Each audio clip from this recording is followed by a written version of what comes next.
السلام عليكم عندي صالة تي في 69 نخليكم تفرجوا في هذا الروبورتاج اللي داروا في 5 فرانس تي في على المغرب. واحد الروبورتاج صداع الحقيقة زوين، فرجة ممتعة. تهلا.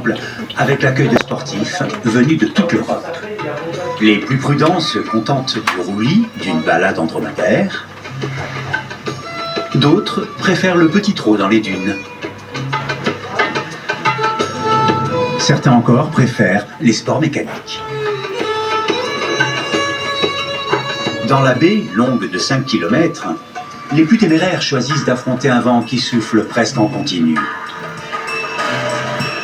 Adeptes du kitesurf ou de la planche à voile, ils bénéficient d'un terrain d'action unique qui donne envie même aux débutants de s'initier.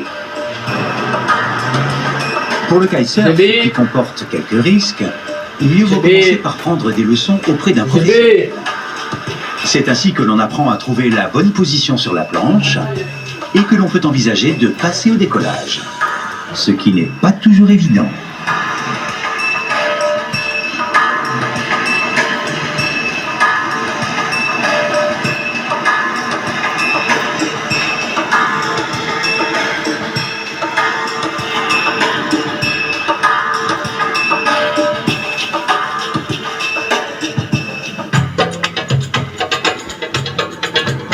À la sortie de la ville, les collines sont couvertes d'arganiers, arbres endémiques du Maroc, qui accueillent parfois d'étranges volatiles. En fait, ce sont des chèvres. Oui, tu veux quoi? Elles grimpent, parfois aidées par les éleveurs, pour manger les fruits. Puis elles recrachent les noix, ce qui aide à la reproduction des arganiers. Du vrai travail d'agriculteur.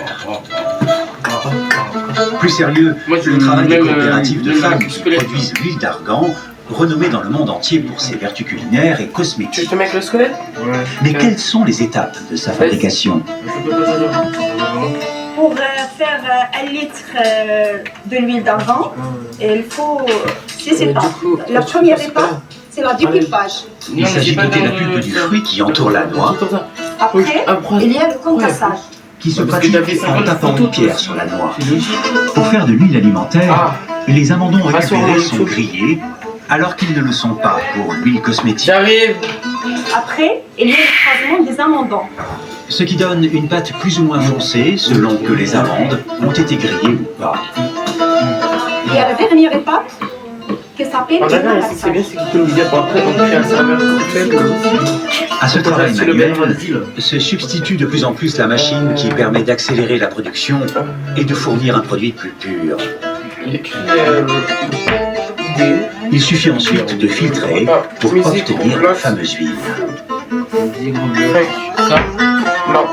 Il faut 40 kg de fruits pour obtenir 1 litre d'huile d'argan qui s'utilise soit en produit de beauté sous une forme ou une autre, soit comme produit alimentaire. Une spécialité, l'amlou, une pâte à tartiner mélangeant miel, amandes et huile d'argan. À l'est de Marrakech, de l'autre côté de la chaîne de l'Atlas, Ouarzazate est un carrefour commercial et culturel entre le nord et le sud du continent. Pour rejoindre Ouarzazate, il faut emprunter la route qui traverse le Haut Atlas, d'ouest en est. On doit d'abord parcourir une longue bande de terre plus ou moins fertile pour aborder les premiers contreforts de la montagne. Ensuite, c'est la découverte de paysages grandioses et de villages perdus au milieu du massif le plus élevé d'Afrique du Nord.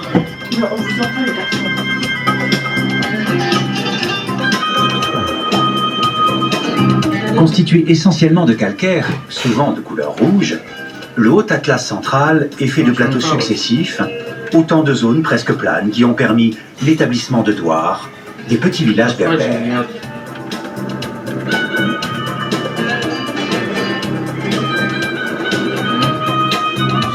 En franchissant les sommets du Haut Atlas, on traverse des paysages à couper le souffle. Je viens de faire ça. Et l'on passe du Maroc atlantique au Maroc saharien.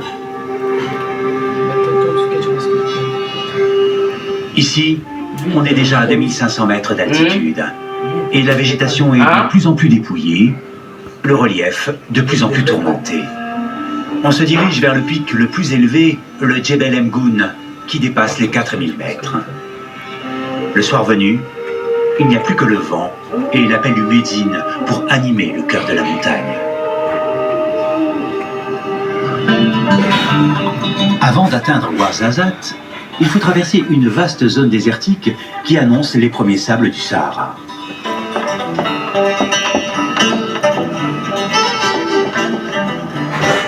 Là encore, le panorama est somptueux. Les habitations se font rares et sont souvent abandonnées par des habitants en mal de vie urbaine. Dans la vallée de l'Ounila, le ciel fait le spectacle. Mais il a un concurrent de choix qui a eu droit, lui, à une inscription au patrimoine mondial de l'UNESCO, Eit Ben Habdou. Que cache ce site exceptionnel? C'est un ksar. Un ksar, c'est un village fortifié, un ensemble de maisons et une habitation sénérale. Un ensemble construit au XIIIe siècle. Véritable petit château aux tours décorées, ces maisons de terre sont typiques de l'habitat traditionnel pressaharien. Tout au haut, c'est un agadir en berbère. Ça veut dire en français grenier collectif. Chaque famille met 10% de sa récolte dans ce grenier collectif. Ce sont essentiellement des céréales que les derniers habitants d'Eit Ben Habdou font pousser dans l'oasis alimentée par un oued.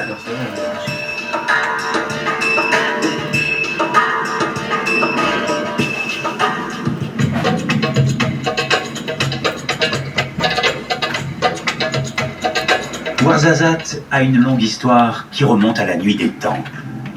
Mais elle est surtout connue aujourd'hui comme la cité du cinéma, car on y tourne de nombreuses productions cinématographiques.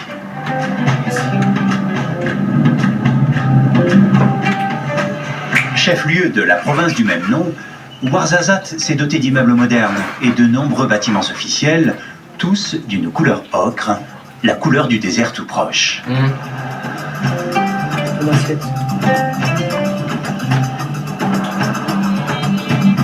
Mirage ou réalité? Ici, on peut franchir allègrement les frontières les plus lointaines. Les dieux égyptiens ont peut-être l'explication. En fait, c'est la magie du cinéma et l'envers du décor nous ramène dans le monde réel. Si Ouarzazate plaît tant au 7e art, c'est grâce à ses studios immenses, mais pas seulement. C'est aussi l'histoire, la culture et la diversité des paysages de la région, les ressources humaines qualifiées. Et aussi, Ouarzazate est doté d'une diversité ethnique qui nous donne un large choix de figuration. La qualité des décors de toutes les époques séduit les producteurs internationaux. Certaines pièces de décors ont été rassemblées au musée du cinéma, qui servit longtemps de lieu de tournage. Le musée de cinéma, c'était au début des studios pour une série biblique italienne. Et après, c'est devenu un musée. On peut trouver plusieurs décors qui ont été fabriqués à l'époque pour les besoins du film. Laurence d'Arabie, Gladiator ou Aladdin sont quelques-uns des grands films tournés dans les studios de Ouarzazate. Mais il y a un autre décor de rêve à Ouarzazate, bien réel celui-là, la Casbah de Taourirt. Un Casbah, on fait avec de l'argile, ce qu'on appelle le paysage, le torche, c'est de la terre battue. Un Casbah, ça veut dire un château fort, construit au XVIIe siècle. Donc il y a 46 maisons. Il y a l'architecture berbère et il y a la deuxième architecture, ce qu'on appelle l'hispano-maurès. Achetée par la municipalité de Ouarzazate, la Casbah a été en partie restaurée en 1996 pour accueillir les visiteurs. Elle domine toute la ville car elle est installée sur une colline qui lui a donné son nom. Couvert de symboles, souvent religieux, le joyau de Ouarzazate n'a pas fini de séduire.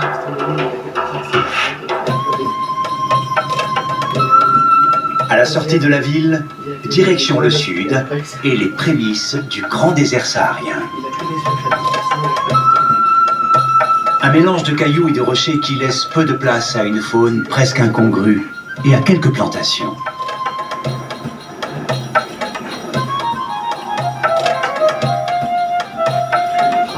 La vie provient d'un point d'eau créé par un petit barrage, rendez-vous des cigognes. L'eau est aussi à l'origine d'un lieu privilégié au cœur de cette région aride, l'oasis de Fint. Des familles de caravaniers venus du Mali se sont installés ici il y a plusieurs dizaines d'années. Rachid Arlan habite l'oasis. Une oasis, c'est un coin de verdure qui est perdu en plein milieu du désert et alimenté avec des sources. L'eau est dirigée vers les lopins de terre pour cultiver aussi bien des céréales comme le maïs que nombre de légumes tels le potiron.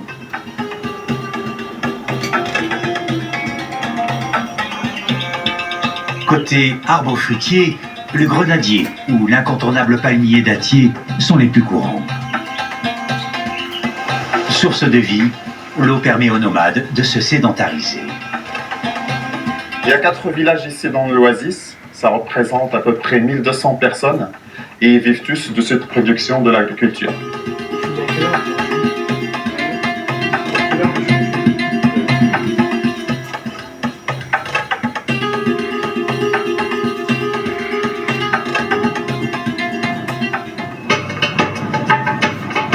Direction Skoura, à travers un territoire où la nature révèle ses talents artistiques.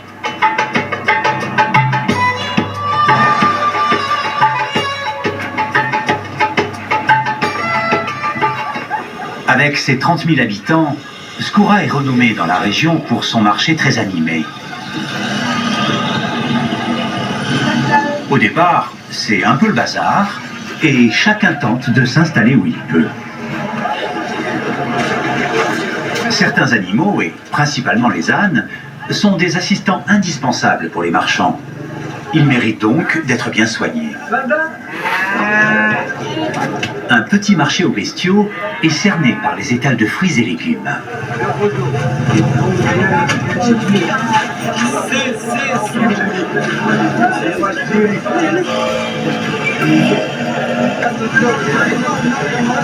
Les olives sont toujours en bonne place. Elles sont très utilisées dans la cuisine marocaine. Les surprises viennent plutôt des antiquités. On a boîte pendant la nuit pour mettre les bijoux pour les femmes. Et ça, c'est pendant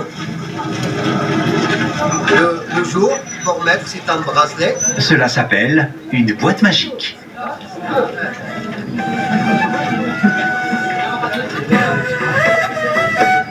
La ville de Skoura s'inscrit dans une immense oasis de 25 km² qui comporte des dizaines de milliers de palmiers. La Kasbah d'Amridil est l'une des plus remarquables de la région. Elle appartient à une seule famille, les Nassiri. Cette Kasbah a 300 ans, 3 siècles d'âge.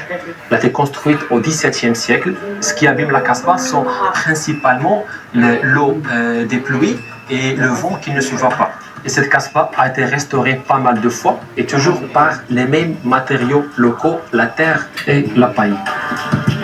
Véritable trésor architectural, la Kasbah Amridil a su préserver l'atmosphère d'antan avec nombre d'objets utilisés par les maîtres des lieux et leurs domestiques.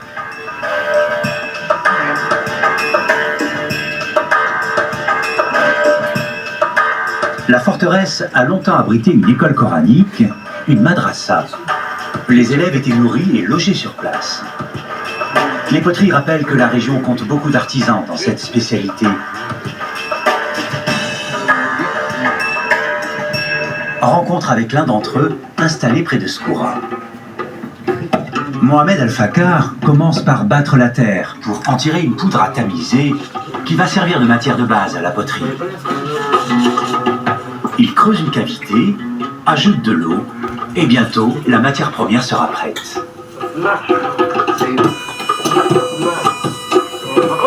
Le pied actionne le tour, les mains façonnent la terre et lui donnent la forme désirée. Quand j'ai fini le tour, je laisse un jour à l'ombre, il va sécher doucement. Après, je sors au soleil 3 jours. Et après, c'est le four pour la cuisson, une fois par semaine. Tous les dimanches, après, le lundi, je remets les pièces au marché. Principalement destinés à la cuisine, les objets se retrouvent aussi en vente dans les boutiques de souvenirs et le long des routes.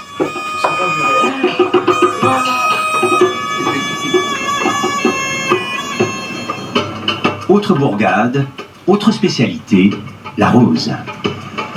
Kelet Emenguna s'est spécialisé dans les produits liés à la rose. Ici, les murs des maisons sont souvent roses. Et certains véhicules, comme les taxis, jouent également le jeu. Il existe même une maison de la rose à parfum.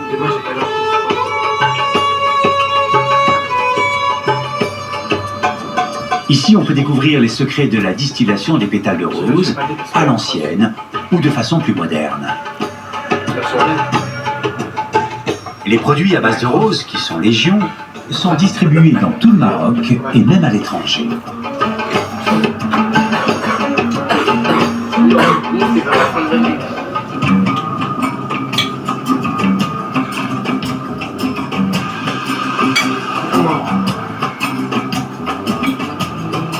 Direction le Grand Ouest pour atteindre une région semée de villages fortifiés et de ksours plus ou moins bien conservés.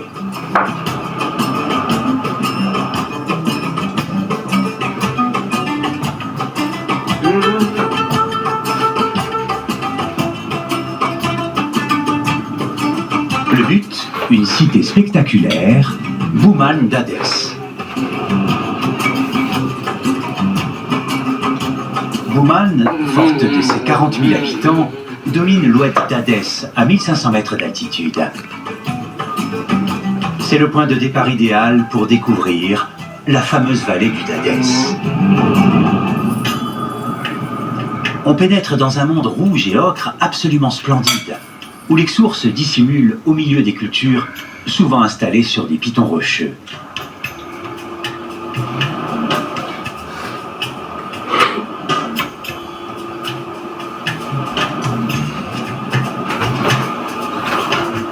Le Dadès est la colonne vertébrale de la vallée.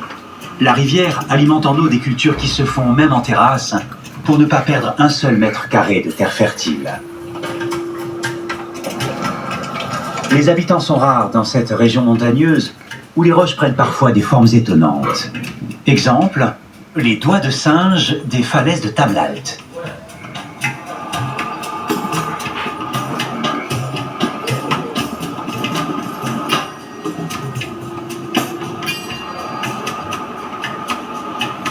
Bientôt, la vallée se rétrécit et le Dadès serpente dans un canyon de roches. On y trouve quelques habitations rupestres.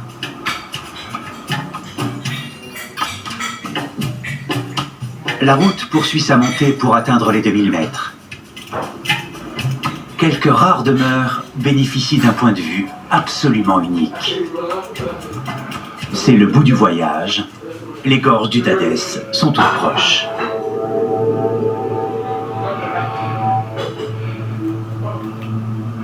Creusé par l'eau de la rivière au fil du temps, cet étroit corridor minéral fait partie de l'histoire de la région, une des plus riches et des plus spectaculaires du pays.